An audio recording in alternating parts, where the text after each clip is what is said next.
সারা বিশ্বের সনাতনীদের নিয়ে গঙ্গাসাগর আমরা এটি স্টার্ট করবো যে আমাদের ভারতে একটা সনাতনী মন্দির, ভারতবর্ষের একটা স্মৃতি সনাতনীর 4 যুগের একটা মন্দির আমাদের চাই। বাবরের মসজিদ তার করবার যদি হুঙ্কার দিতে পারে আমাদের সনাতন ধর্মের মন্দির 4 যুগের সত্য। বাবা এ শ্রীকৃষ্ণের এমন একটা লীলা যেরকম কুরুক্ষেত্র হয়েছিল, আর এটা হলো ধর্মযুদ্ধ। আমাদের যত সনাতনী আছে তারা পাগল হয়ে উন্মত্তর বসনে এসে এই লীলাভূমি, এই মেলাভূমি এমন সাজিয়ে তুলেছে, এত আনন্দ হয়েছে জীবনে যারা দর্শন করেছে ভুলতে পারবে না। আর একটা কথা বলি বাবা, আমরা হিন্দু সনাতন ধর্মের লোক, আমাদের কিন্তু 4টে যুগ, সত্য, ত্রেতা, দ্বাপর, কলি। কিন্তু এই 4 যুগের যত মুনি ঋষি যত জন্মগ্রহণ করেছে উন্নত পুরুষ, কেউ কিন্তু প্রস্তাব দেয়নি যে আমাদের এই ভারতবর্ষের সনাতনী ধর্মের 4টে যুগের একটা স্মৃতি মন্দির ভারতবর্ষে গড়ে উঠুক। হ্যাঁ, একটা আমি এইটা নিয়ে গঙ্গাসাগরে মেলার সময় আমরা স্টার্ট করব।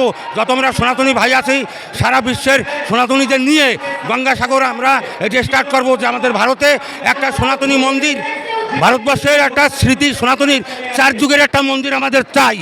বাবরের মসজিদ তার করবার যদি হুঙ্কার দিতে পারে আমাদের সনাতন ধর্মের মন্দির 4 যুগের সত্য, ত্রেতা, দ্বাপর, কলি, এইটা আমরা সনাতন ধর্মরা দেখতে চাই। অবিলম্বে রাষ্ট্রের থেকে, সেন্ট্রাল গভর্নমেন্টের থেকে এই দাবি নিয়ে আমরা গঙ্গাসাগরের অন্তত 40 জন সাধুরা, প্রত্যেকের হাতে শঙ্খ থাকবে, ভারত পতাকা থাকবে, আর কৃষ্ণের পতাকা থাকবে, রামের পতাকা থাকবে, গৌরাঙ্গর, শিবের, নারায়ণের, হরিচন্দ্রের, সবার পতাকা সাধুদের হাতে থাকবে বড় বড় করে, অন্তত 40 জন সাধু।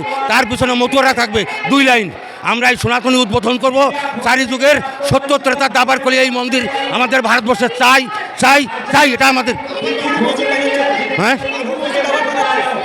বারবি মসজিদ আমাদের হিন্দুস্তানে চলবে না বাবা, ওটা কিছুতেই হবে না। সামনে তুমি দেখো এমন বাধার সৃষ্টি আসবে, আর হবে না। যেটা হয়েছিল সেটা ধসরাত করে ভেঙে সেখানে রাম মন্দির হয়েছে, আর নতুন করে হবে না। তাই বাবা আমি গঙ্গাসাগর গিয়েছিলাম, গঙ্গাসাগর গিয়ে যখন আমি টপ জপ করছিলাম উপরে উঠে তখন আমি বসে রয়েছি একটা ব্যাগ নিয়ে, আর সামনে দেখি বাবা লাখো প্রদীপ। আমি এই যে গীতার মঞ্চে, আমার শ্রীকৃষ্ণের মঞ্চে আমি দাঁড়িয়ে কথা বলছি মানব দেহ নিয়ে, আমি যাহা বলিব সত্য বলিব। সে গঙ্গাসাগর থেকে এই মন্দিরগুলো আমি সাগরে দর্শন পাই। প্রথম দেখি শুধু প্রদীপ, তারপরে গামছা স্নান করে আসছি, গামছা দিয়ে চোখ মুছি বারবার বারবার একই ছবি, একই মূর্তি। এইটা উড পেন্সিল ধরে আমি শুধু এরকম ঠেসে ধরেছি, হাত কাঁপতে কাঁপতে এই মন্দিরটা সৃষ্টি হয়েছে। উপরে ব্রহ্মা, বিষ্ণু, মহেশ্বর, তারপরে তার সত্য, ত্রেতা, দ্বাপর, কলি, এই 4 যুগের মন্দির আমাদের ভারতবর্ষে চাই। এইটা নিয়ে আমরা সাধুরা দরবারে নেমে যাব সামনের গঙ্গাসাগরের শুভ উদ্বোধনে। এই দেখো সেই মূর্তিটা বাবা, আমার হাতে অটোমেটিক এই মূর্তিটা হাত কাঁপতে কাঁপতে উঠে গেছে। দেখো এই যে অনাদিরাদি গোলক বিহারী শ্রীহরি সনাতন ধর্ম 4 যুগ, ব্রহ্মা, বিষ্ণু, মহেশ্বর, ভারতের সনাতনী স্মৃতি মন্দির। এটা ব্রহ্মা, এটা বিষ্ণু, এটা মহেশ্বর, এটা হচ্ছে সত্য, ত্রেতা, দ্বাপর, কলি 4 যুগের মন্দির। এই মন্দিরটা আমি 20 বছর আগে বাবা আমি বলছি নয়ন জল ফেলেই মঞ্চে যে আমি আর সহ্য করতে পারি না, উড পেন্সিল ধরে এটা যখন উপরে রেখেছে এই অবস্থা হয়েছে। আর উকিলরা লিখে দিয়েছে আমার ভাষা, আমার ভাষাটাকে উকিলই লিখে দিয়েছে।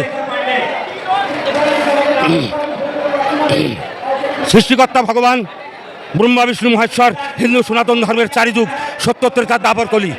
ওং নমঃ শিবায়।